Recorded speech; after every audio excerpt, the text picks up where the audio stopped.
right, and my Brent Musburger. You are looking live from Boston, Massachusetts, Tallahassee, Florida, and Nashville, Tennessee. My name's Pat Burnham. I'm the host of Seminole Sidelines, and joined for our Osceola pregame show by Osceola senior writer Kurt Weiler, and possibly the three newest sensations to YouTube television after last week's first live show, former FSU greats Bill Ragans, Kez McCorvey, and Mark Salva. Let's take care of first things first, and we'll get to the weather in a second. But, Mark, what's on the grill in Nashville today? Everybody wants to know. I can almost smell it from here.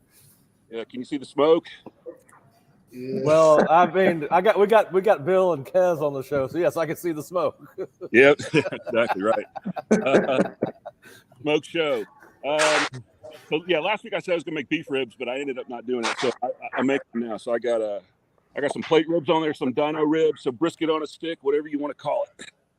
All right. So, is there any way that you could put some of that on dry ice and have it to Tallahassee by the time? What's wrong with your hand, man? It looks messed up. Oh, it's a glove. Oh, okay. All right. Ball with the dogs as I talk to you guys. He's a pro. He's a pro. I was a little bit worried about that. I can multitask.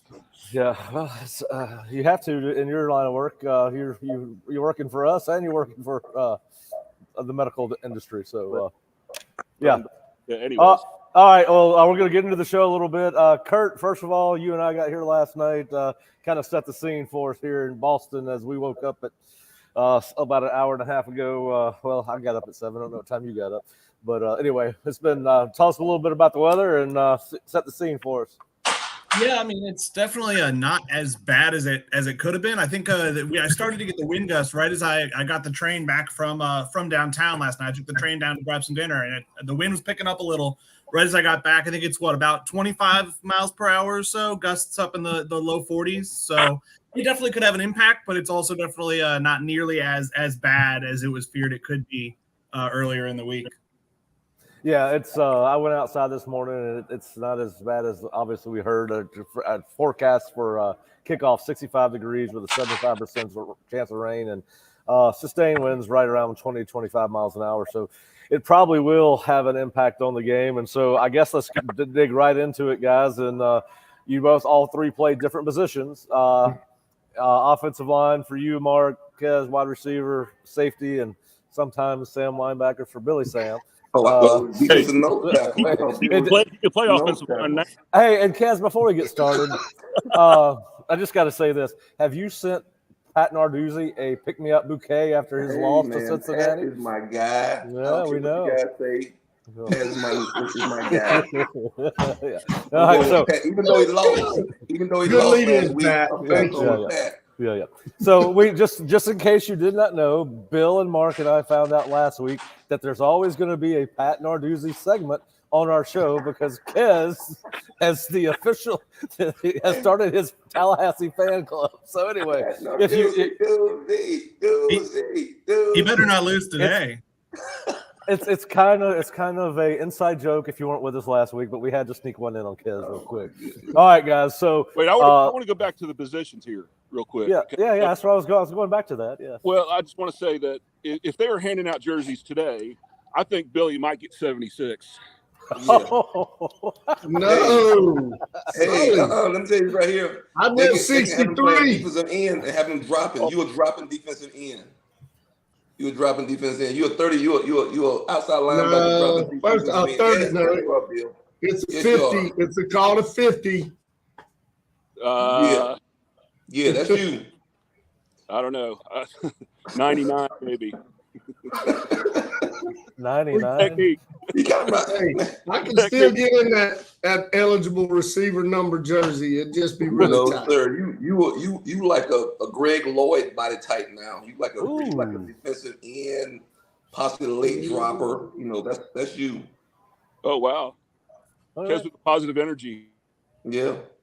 So what does that make you like one of those long snapper backup tight end bad body guys?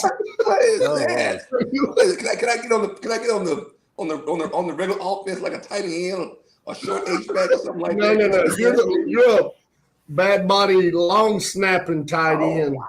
First of all, don't disparage all long snappers with your comments. I'm sorry for that. That's okay. And plus, none of us are as small as we used to be, I don't think. So, but anyway, yeah. All right, so let's get into the.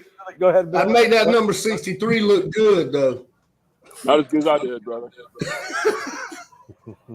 You could tie it back, having your abs showing like Let's go. at your weight. That's right. Mark was a tie guy. Mark did tie his shirt back. I do remember that. I probably played at the weight Bill is right now, back in the 80s. That's crazy, isn't it? When you think about it. You, Joey, Kites. There was a bunch of you little I'm not gonna say what that is, but yeah. Okay. All right. So let's get this show back on the rails. I know. Just leave it to Bill. He'll get us. I hear a song in the background. Glory days. Yeah. Hey, we should get that for our theme music next week, because we got to have an even bigger pregame show next week if they take care of business here in rainy, windy Boston College. We're bringing it back to Boston College, right? So you guys have all played and coached in this game. Mark, just talk about the impact this kind of weather has on the offensive line, and then I want to get both you and Kez's feelings on play calling offensively. What do you do when you're facing this type of weather? Yeah, well, offensive line-wise, we're playing on turf, and from what I understand, they're really, really good turf that drains really well. So I don't foresee it playing a huge impact. I think the impact's going to be if it's difficult to throw the ball. If it's difficult to throw the ball, that they're going to load the boxes, right? And so you're going to have to block numbers, and blocking numbers, it's going to mean a lot of boxes. Uh-oh. Mark froze up on us. All right, Kez, take over. Oh my goodness. Well, I think he's right though. I think usually in the past, the footing was so bad that where you couldn't get good footing the run routes or do anything like that. So it made it very hard to throw the ball consistently in the rain. But it did open the door for you to run the ball. And then also the mud made it hard to hold on to the ball too as well. So you expect a lot of turnovers. You're going to get turnovers, balls, backs going to fumble, receivers going to fumble, quarterbacks going to fumble snaps. And so I think with the turf, you don't have as much of that problem, even though it's wet, right? And so you got to be careful, but it's wet. But that turf field has changed the game as far as some of the dynamics of playing in a wet game. Now, I still hate catching a wet ball. It's hard, right? You don't catch with your hands as much, but you do what you catch with your body more. So you got to be more accurate. And then for me, this is one of the points. It's different throwing the ball. So, because it used to be where if you had bad footing, you couldn't run in an intermediate route because you built up speed and you have to stop in the mud. That's hard. And so you threw a lot of screens or you threw a lot of ball down the field. And so I think part of that scenario will happen today as well. We'll throw a lot of screens on the line of scrimmage where we don't have to actually run routes, or we're running routes where we're running away or we're running downfield. And so you won't see a lot of curl routes. You won't see a lot of dig routes. You won't see a lot of routes where you have to stop suddenly because of the ground. I mean, but you might see it a little bit more because the turf is helping it. But I think that's, to me, the scenario. I'll tell you another thing too. I always kind of challenge this notion that taking a snap from under center was not as safe as taking a shotgun snap in the rain. I always thought it was the opposite. I always thought a quarterback catching a snap that's coming at you pretty fast, it's the same for the same reasons that Kez said catching a wet ball is difficult. I thought being under center where the center's just throwing it put it in your hand and you feel it right away. I always thought that was a little bit safer, but what do I know? It is, but I think now what's happening now is the guys are more comfortable now. They've been doing it forever. They hardly ever snap. Now, Florida State snaps the ball under center a little bit. Yeah, we do. Other folks won't even do that. Other folks won't even snap the ball ever, even when the game is in victory or something like that. So, yeah. But I wonder if we would revert to some under center game. Yeah, we've seen it earlier this year, so it will be interesting to see if we see more of it. Bill, from your side of the ball, defense, you played in these games. How do you are you less aggressive as a tackler because you got to worry about extra footing? I mean, we always talk about coming to balance where you tackle even in great conditions. Is it even more important to come to balance in these conditions? We see guys slip on these artificial surfaces all the time when it's dry. You don't see, in my opinion, you don't see as many guys slip on grass as you do on these artificial surfaces. But how do you approach it? You are a strong safety, obviously closing on the ball, whether it's run or pass. how does it change the way you play defense, or does it change the way you play defense? The turf has really changed. You'll get some wet, slippage, but the rest of it, man. I mean, we played in the rain last night, and the footing is nowhere near as bad as everybody thinks. I don't think. I mean, we don't have a lot of slipping now. What they were talking about with the wet ball and all that kind of handing off the ball and and then trying to throw it. Now it definitely changes the game defensively. You can get in there and be a little more tight in the box and run oriented, but they're going to be able to throw the ball. They get drive footballs in there every snap, and their guys can run routes. It'll change it unless it's just a deluge. I don't think it's going to be that's my live oak term. That's one county. And now we're creating words on Seminole Sidelines. Okay. Look that one up after the show, Pat, you rascal. I do not know it. You're right. You're exactly right. It's deluge. You're right the first time. It's still football. I think if they can throw the ball, if it's not so bad wind-wise and it's not raining extremely hard, you'll be able to throw the ball.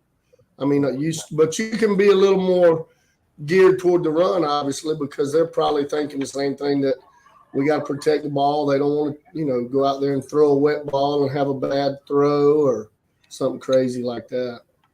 All right, Kurt, we saw these guys work with wet balls in practice today, this week. What was your takeaway? Did you see many drops? Did you see more drops than normal? Were there any more errant throws than normal in practice with the wet ball drills they were doing?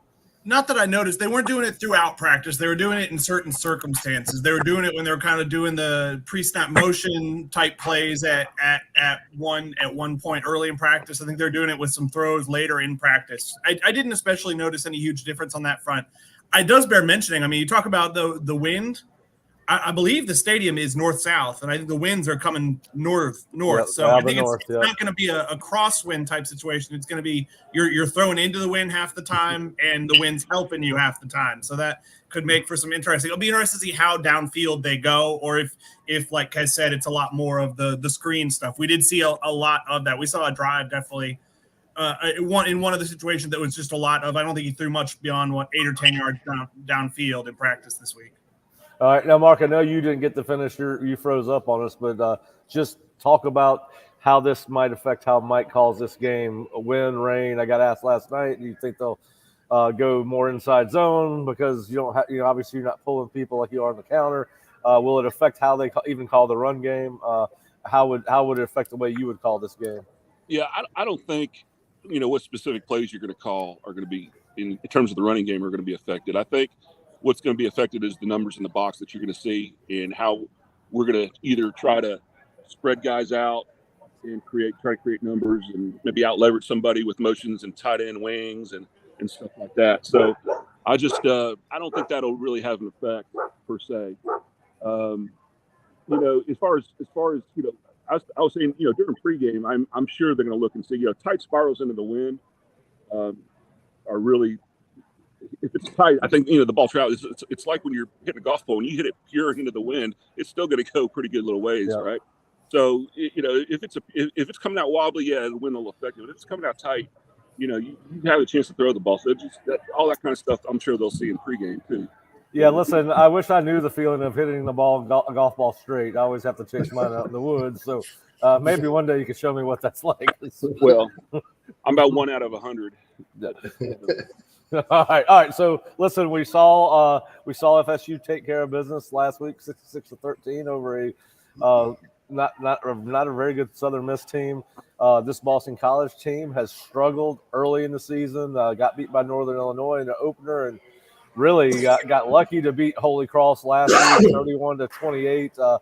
In a game where Holy Cross had a very athletic quarterback that gave their defense fits. The defense has given up 217 yards on the ground. You've got a quarterback that's making his second start ever in Thomas Castellano, a guy that Florida State recruited as an athlete at a high school in South Georgia, a guy they would probably put at running back or corner, but he's definitely a different guy than the guy that would have started. what are your expectations, Mark, Kez, and Kez, we'll start with you on this one. What are your expectations going in this game?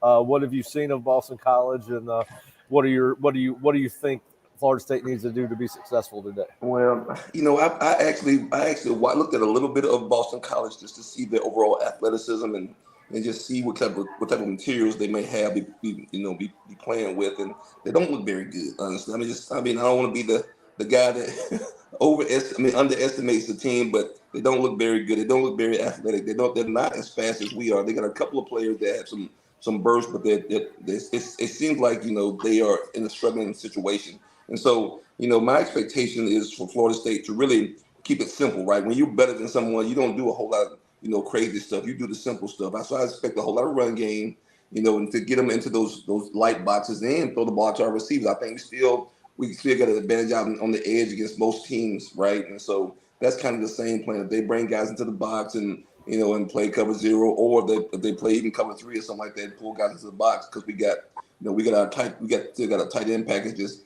We can still throw the ball outside and win one-on-ones outside, I think. So I think it's the same plan, right? And I don't believe that we'll get in a position where we'll have to throw the ball, in the middle of the field, on third down longs. So I think that's our key is stay out of third and longs.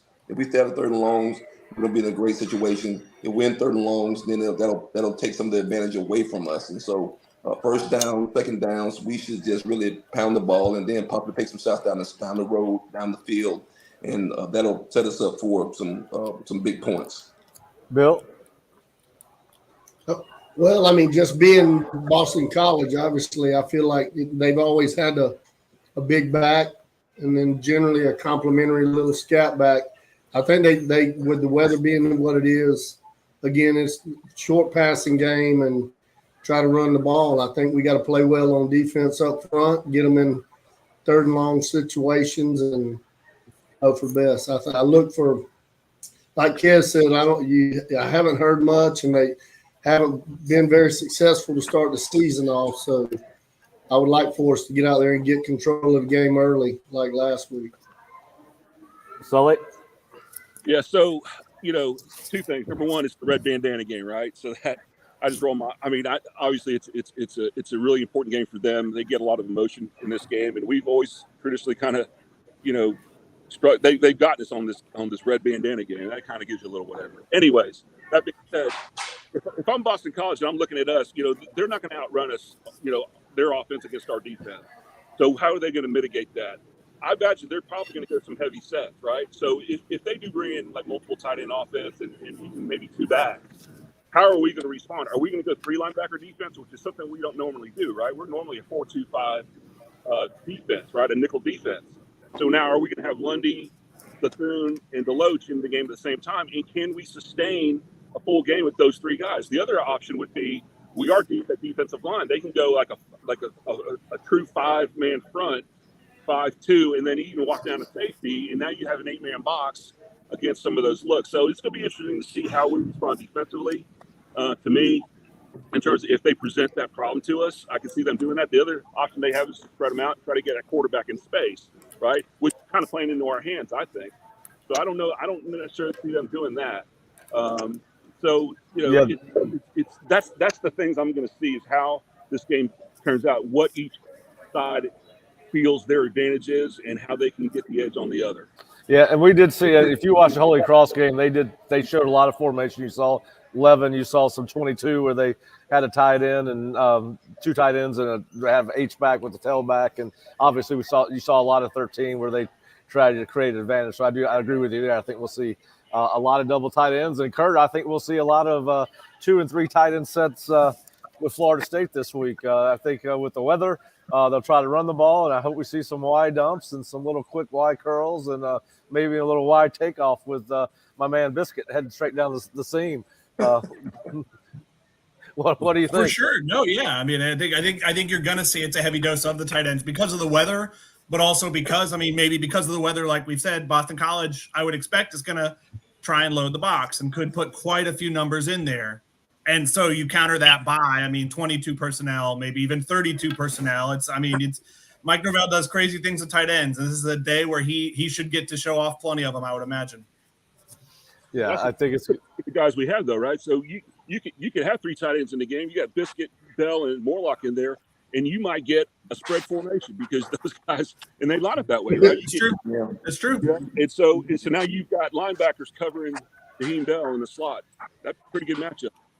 Yeah, Great match. it is. You know what? Too. I love that the flexibility that Bell can bring to. I always thought that he could be a X factor as far as being multiple in our game. So he's a fullback. He's a tight end. He's an H back. He's a receiver too as well. And so that makes it hard to kind of personnel on defense because that guy is a receiver. He is legit a receiver, and also as big as a house. And so he's physical too as well. So I think we just have some advantage. But I tell you this right here: don't negate the thing. Don't think that we won't have some pass game. I think the passes we'll have will either be short passes where we can catch it and yak and get some run out the catches, or they'll be down the field. I think eventually, because you're gonna have to, if we run the ball successfully, you're gonna have to pack that box, right? And if you have tight ends, your safeties. For me, as I'm looking at the defense, right? I know if the safeties are inside the box right there, there's no way they can get off those hashes to be able to help them outside. Okay, so we really got one-on-one outside. So it's one-on-one. My receivers versus your DBs are over there, and then it's best matchup wins, right? And so I think we'll have some great opportunities to even in the pass game. Because I think we're gonna run the ball, but even in the pass game to have some really big plays. So you might see some yards per completion, yards per attempt, and in the 20s type of situation. Yeah, and I think that Florida State, to your point, Kez, has a huge advantage with their tight ends and running backs in the pass game against the safeties and linebackers from Boston College. They struggled against Holy Cross with some of that, and obviously it's not going to get any easier today with Florida State. I think that there are going to be some opportunities in the pass game. Bill, you do have a quarterback, their Castellanos, he's really athletic. He did again, it's Holy Cross, but he was 17 of 23, showed the ability to make plays out of the pocket. He's similar to Jordan in that regard. He's got great lateral movement, can make people miss, got really good speed, a little bit undisciplined, got a couple of personal foul penalties called on him for taunting in a game against the Division I AA opponent. His leadership skills are in question coming out into the game, but he's young. He's a sophomore. But what do you do for Adam Fuller to try? He is their offense. He leads them in rushing, leads them in passing. One of their starting running backs is probably not going to play. What do you do if you're Adam Fuller to try to box in Thomas Castellanos, who's really the one punch they have on offense right now? You got to put a little pressure on him, try to keep him in the pocket. Obviously, that's everybody with a mobile quarterback. You want to keep him immobile. If he's in the pocket, he's not running everywhere and having you chase him.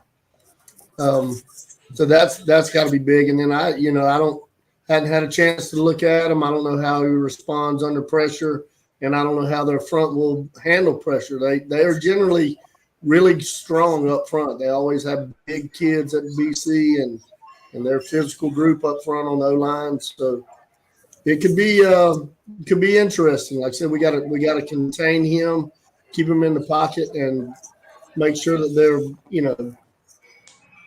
we got to contain him basically. I do want to add that the route that Kez made famous was when he was actually a Y tight end, that Y stick. He was doing it as a wide receiver, but he would look just like Bell or Morlock doing it right now. So I just want to make that. Oh, I knew there was going to be shots fired. Shots fired. All right, we finally got back to that. I knew we would. I thought you loved me, Bill.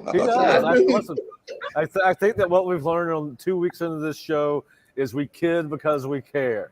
I think if we were not taking jabs at each other, we've all known each other a long time. Hey, don't forget Pat Narduzzi's resume. Hey, we're gonna get that thing out there, man. If you get, you might listen. Is your man going back to Michigan State? Have you started the Pat Narduzzi back to Michigan State thing yet? Hey, he might go, man. You never know, man. I don't know. You know what? Listen, man. Let me tell you this right here. Stop hating on what I'm. Don't stop hating on me. That's hate. That's hate. No, we love that you love Pat Narduzzi. We love it. Hey, let's get back to this game, man. What we worried about Pat Narduzzi? Oh, just ask. I don't know how. I don't know how. Oh, I don't know how it got brought up. Get back to All right, this let's go game, back. man. All right, so let's listen. I don't want to try to mass create drama or oversell what's going to happen today, but you've got you're almost 4 touchdown favorite. You've got some bad wind conditions. Certainly you could get some rain. It's the red bandana game, as Mark said, and you have Clemson up next week. Is there any chance that this is a trap game for Florida State? And Kurt, I'll start with you. I mean, a trap in that, like, Jordan Travis has to play more than like a drive in the second half. Yeah, I would be pretty stunned. I mean, a lot would have to go wrong. You'd have to. I mean, the turnover margin would have to be pretty drastic, I think, to be the equalizer in terms of really keeping Boston College in it into the end. I mean, you don't want to rule a team out. You see a 1 or 2 upsets of kind of this spread size over the course of a season. So could it happen? Yes. But I'd be pretty stunned. I mean, I think we'd all be shocked. Yeah, no doubt about that. But I think Bill, Mark, Kez, y'all have all played and coached in games with kind of weather. We mentioned LSU game 91, Florida game 86. Obviously, difference is they played on grass, very muddy conditions, as Kez referenced, and it's not going to be that way. But do you guys see any potential for well, let's put it this way. Maybe to Kurt's point, it's not necessarily a trap game, but could this be a much closer game because of all the factors that we just talked about? I think because it's an early game on the road. I think the weather, and then on top of that, some freaky things going to happen, and knock on wood, like some run of injuries, something like that. Where all the guys get a little wide-eyed if something weird starts happening. That's the only scenario I can see. I mean, but Kez said it. They're not very athletic. I think defensively, this is a game that, the line of scrimmage wins the game. And I think our defensive line has been elite up to this point. I think our offensive line has been really strong up to this point. So, that being said, regardless of who's in the game in the skill positions, I think they ought to control the game pretty good. Bill? Yeah, I don't foresee any unless it just stops raining and the wind stops blowing every time they get the ball on offense, and it's I don't foresee anything like that happening. I mean, I actually, the only game I've been to up there was a red bandana game that we lost. I guess when was the last time? 19 maybe. I mean, 17. Jimbo's last year. Yeah, there you go, 17. And, they had a good ball club then. They had the big running back that's playing in the league. But, and I don't know what they have now, but they pounded our ass. They ran it right at us the whole game. It was a good game. Yeah. And I think that's what we'll see a lot of. Well, I think the problem was you went to the game, Bill. That's the problem. You was at the game. Yeah, don't let Bill come to a game. That's our game strategy right there. Man, no, BC should have flown me up there, huh? Boston College should bring you up. But I think the emotions of the game, right? I think the only opportunity Boston College has is to be able to get some momentum early in the game, trick plays. I think most teams will do the same thing. Most teams are going to try to get a big play to try to convince their players they're good enough, and then try to unconvince our players that maybe we're not as good. And I think it's less of an opportunity because we've had so much success, and the guys over the past 2 years, you've seen them finish games and play the whole game. So I think you're right. For us, I think if there's no to have a bad first half, I think there's a possibility because based on the emotions, based on the field, based on things they might pull out the bag. But I think over the whole game, no chance for Boston College to win the game because I think Florida State has proven themselves. And I think I see Coach Norvell coaching that practice, and there's no opportunity for those guys to lack intensity because the way he rides them, there's no opportunity for those guys to have lack of intensity coming into a game and not be prepared. And so I don't see an opportunity either. I just see them possibly trying to affect the momentum of the game with some trickeration to to cause some doubt in the players and get some confidence for their guys. Yeah, listen, I think with Bill and Kez, the answer is probably going to be no. But Mark, I used to love as an offensive lineman to play in these kind of games where I wish it was muddy. It's not going to be muddy. You can't cut anymore. I used to love to cut and I'd come up my uniform and be covered in mud. But anyway, I used to love to play in these bad weather games. They were fun to play in. Obviously, center, as you mentioned, we both played center. The exchange was a little bit different, and long snapping was certainly a lot different. But did you have fun playing in these games when it was raining, bad conditions? You did not? No, I was a pretty boy. You kidding me? I like to be dry, light. I mean, I wore the smallest pads you could wear. You know, I had the smallest knee braces you could wear because I wanted to run and, you know, be light on my feet. I didn't like sloshing around with heavy shoes. I hated that stuff, man. Well, I was surprised to hear that. I thought you would have loved it. I was quicker. You know, that was the only chance I had because I was so much smaller than everybody else. I was quicker. That gave my advantage.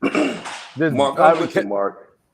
I'm with you, Mark. Clubbing around that mud is a mess, man. I hate. Hey, you know what I want? I want to come in. I want to go out the game the same way I came in. Right, clean, spring clean. So hey, fresh and so clean. Exactly. Nobody knew I played. Clean and dry. All right, Bill. What about you? Shaking my head, Kez.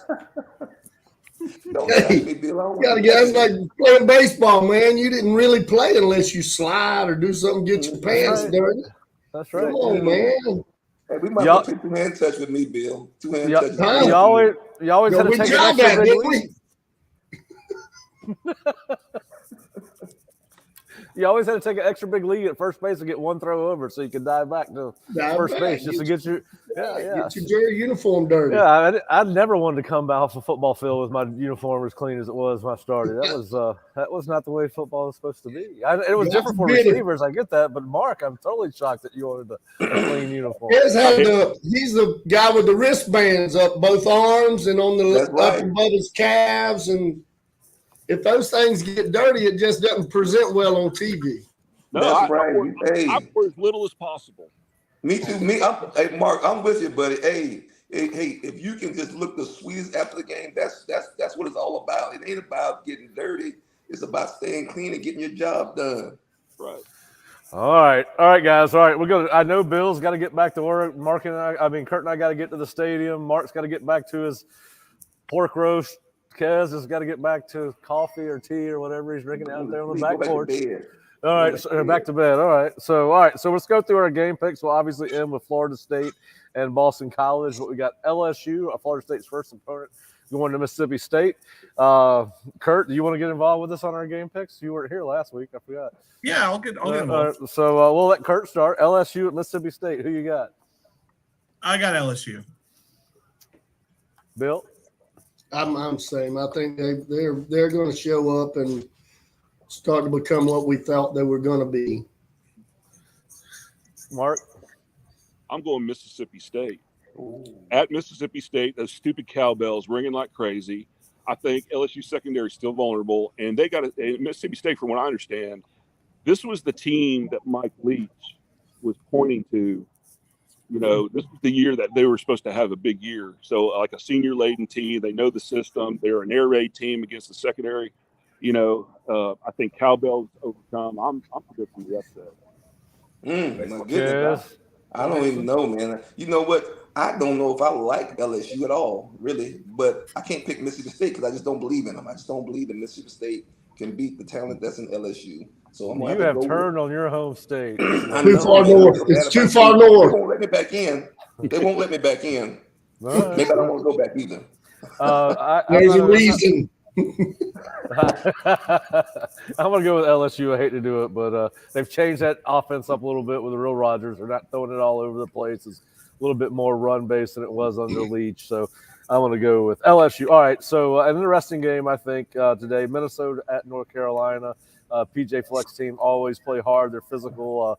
They don't make a lot of mistakes. UNC's had a very difficult schedule. Comes off an emotional win against App State, somebody that Mac Brown does not want to see again, much like Florida State. He has a hard time with those two schools, and he actually played and coached at both schools. It's a weird little thing there with Mac and those two schools. But anyway, they had an overtime game against App State that they pulled out late. You're going to have a Big Ten opponent coming to your stadium. Mark, I'll start with you. You got Minnesota and rowing the boat, or you got Mac and the Jordanaires? I believe in Drake May. I think he's the better quarterback. He's one of the best quarterbacks, and I think in this the way college football is now, the team with the best quarterback wins. So I'm going with North Carolina. Kez? I'm gonna go opposite, right? Because I don't believe that. I just think if you this is what I believe right here. I'm gonna give you my scenario right here. If you do air raid all the time in practice, right, your defense is never gonna be as good as it could be. And so that's why I believe, that Minnesota will have a chance and will win the game because they'll be playing against paper on defense. Bill? If Kez picked Minnesota, I got to go North Carolina. Bill, I'm trying to make you a winner. Bill. No, I got a couple of kids I know. They're Tallahassee kids that are playing up at North Carolina, so I'm pretty pumped for them. And Kamari Morales is there from Lincoln. Yep. And then you've got Robbie Baker's son is there as a tackle. Amari Gaynor. That's right, Charles. All right. Kurt, he's got Minnesota or North Carolina. Pat, you'll be happy to hear I am not rowing the boat this week. North Carolina. Well, I am going to row the boat, and you know how that disturbs me because PJ Fleck is just way too over the top. He needs to be starting his own religion, not running a football program. He's got some David Koresh tendencies, I believe. But I also think that North Carolina's had three. This will be their third really big game. They started with South Carolina. Had Appy State was a little bit harder game than they thought. So I think it's hard to come out and play each and every week when they have a front end loaded schedule, and I think it catches up with them today. So I'm going with the Golden Gophers rowing the boat through Lake Hartwell over there in Charlotte or whatever the lake is. So I'm going with Minnesota. All right. Tennessee goes to the Swamp. Tennessee has not beat Florida in Gainesville since 2003, I believe. Billy Napier is catching all kind of fire from Florida fans. I don't know. I don't think they can fire him after year two, but a bad loss against Tennessee certainly does not help what they're trying to do there in Gainesville. And so Tennessee goes to Florida. We'll go to Kez first because he has not picked first. We'll go to Kez. Tennessee or Florida, Kez? Oh, my goodness! I like Billy, but don't like the Gators like Billy. But I don't think the Gators can beat Tennessee. Don't think they can. All right, Kurt. I'm not sure I'm a Joe Milton believer, but I really don't think I'm a believer in this Florida team. I mean, Florida looking like it did against Utah, and then Utah turn around and almost losing to Baylor. It's not a great look for them. I'm going Tennessee. Billy Sam? As hard as it is for me to say, I got to go with Kez and Kurt. Not because of Kurt, but I'm going to go with Kez. No, I like Tennessee's team and what they do up there. They got a good little program and they're on the rise. So, I'm not obviously a Florida believer. Yeah. All right, Mark. All right, this is totally self-serving. All right, and this has to do with no analysis whatsoever. All right, it makes great theater for me if Tennessee loses, since I live in Nashville. So it makes great theater. It also, I want Billy Napier to do just good enough to keep his job. So I'm going with Florida. That sounds insidious. Good point. Can I change mine? No. Yeah, we're a fluid situation. You can change your mind as much as you like. All right, so listen. First of all, there's way too much orange in one place. It's a hideous color to try to pull off for 85,000 people, but it'll be packed full of orange. I don't like either team necessarily. Listen, I think I kind of like the fact what Mark said, but I want to see Billy do well enough that he sticks around for a while. But I'm going Tennessee and Josh Heupel and that fast break offense that he ran so successfully at UCF. I think it'll get on, and obviously last year with Hendon Hooker, I think with the more they play, the better they'll be, and there's too much pressure on Florida, and I think Tennessee gets it done in the swamp. All right, so you know what? There's nobody that likes it to make it personal more than Deion Sanders, and he found a way to make Colorado State a personal game.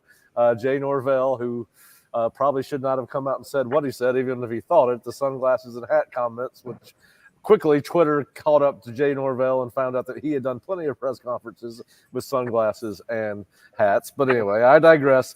Colorado has been the story of the college football season so far, with Deion and beating Nebraska and who they opened with. I can't even remember at this point. We're only 3 weeks into the season. CTE kicking in. But who you got? Is Coach Sanders going to be ready for prime time? This will actually be their first prime time game of the season. They play at 10 o'clock Eastern, 8 o'clock Rocky Mountain time. Can Jay Norvell talk the talk and walk the walk in Boulder tonight? Who's got it? Who's got to take? I'll go first. I just think unless Colorado State can come up with some run games, some offensive linemen that can push folks around and get some consistent run attempts, Colorado's going to smush them. I just think they're so competitive. Brian does a great job of bringing the competitive nature to his practices, and they practice and they play competitive the whole game. And so unless Colorado State can run the ball at a decent clip, they ain't got no chance. All right, Mark, he's your teammate. Back in the day. Absolutely. I mean, look, the team, Colorado's got better players. I know they practice harder. I just don't see. I don't think Colorado State has enough, and I think Jay Norvell's comments absolutely got this team to have Deion. And I don't see anything but a big Colorado win, actually. By the way, check out the James Chaney video on his Facebook page where he's talking to the team about that. It's really entertaining. Some good stuff from old James Chaney. All right, Bill, who you got? Colorado? Colorado all the way, yeah. I don't think that it'll even be close. All right, well, yeah. Be close to kickoff. I'm assuming you're going Colorado. Me, yeah. Things get interesting for Colorado next week, but they'll be 3-0 going into that Oregon USC back-to-back stretch. Well, let's see how. I'd love to see how he's going to make it so personal against those guys that he wins. But I don't think they'll give them fuel. I don't think they'll give them fuel. I think they're smarter than that. Well, I think Lincoln Riley can say just about anything he wants. It'd be okay. But anyway, that's it's about this week's game. Listen, I think this is a kind of a unique rivalry up there. I've watched a lot of those games when Sonny Lubbock was the head coach there. They went in and beat Colorado several times when they were ranked. So I'm gonna be going for the upset. I'm pulling Colorado State with the upset of the day in Boulder at night. But we'll see what happens. All right, guys, let's get to the last one. FSU at BC. Score prediction more than anything else. The conditions are a little bit better than we expected. What's your take on the final score tonight? Well, I said in my Osceola preview, made the points I already made here today. I think the wind's going to play a factor. It always does, especially gusty winds. I think we score about 6 touchdowns. Nobody makes an extra point. We win 36-6. All right, 36-6. So you're sticking to your exact score. All right, Bill, what you got? I think we're going to be able to run the ball a little bit on 48-14. 48-14. All right, Kez. I'm gonna get in them 50s, right? We used to not have to run gases. We get to the 50s. I think they're gonna get to the 50s. 50. I'm gonna say 52 to 10. 52 to 10. I think that Bill said we're gonna be able to run the ball pretty good, and then we'll get a couple big plays. He's gonna have to make his receivers happy. You got to make them wrestlers happy. So you got to throw the ball down the field, and then our second team guys, the second team running backs, them cats want to get in that zone, and so it's gonna be over 50. All right. So it's blowouts all the way around. I'm gonna stick to 38-16 because of the weather. It might be a little bit more than that on Florida State's side, just because of the weather's not as bad, and I do think they'll find some plays in the passing game off the run action. But hey, guys, I can't again. We got such tremendous response from you guys coming on last week. I sent you guys some of the comments. It really was a hit having you guys on. I know we woke Mark up at about 7 o'clock his time to get going there in Nashville. Bill, you're at work. Kez, you woke up early to join us. And listen, we got a really big one next week. We'd love to have y'all back for another pregame show going into Clemson. Since I am not going to the stadium, we can actually push it back a little later where you guys don't have to be up at the crack of dawn to join me. But we'd love to have you back. Love your insight. Love the stories. Always fun to catch up with you guys. And I know that our viewers on YouTube and our Osceola subscribers really appreciate you guys doing that. And so do Jerry, Bob, Kurt, and I. And I hope you guys have a great Saturday watching college football. And look forward to catching up with you guys. Mark, I'll catch up with you after the game at some point for first impressions. And we'll let you guys sign us off. Go Noles. Go Scalp.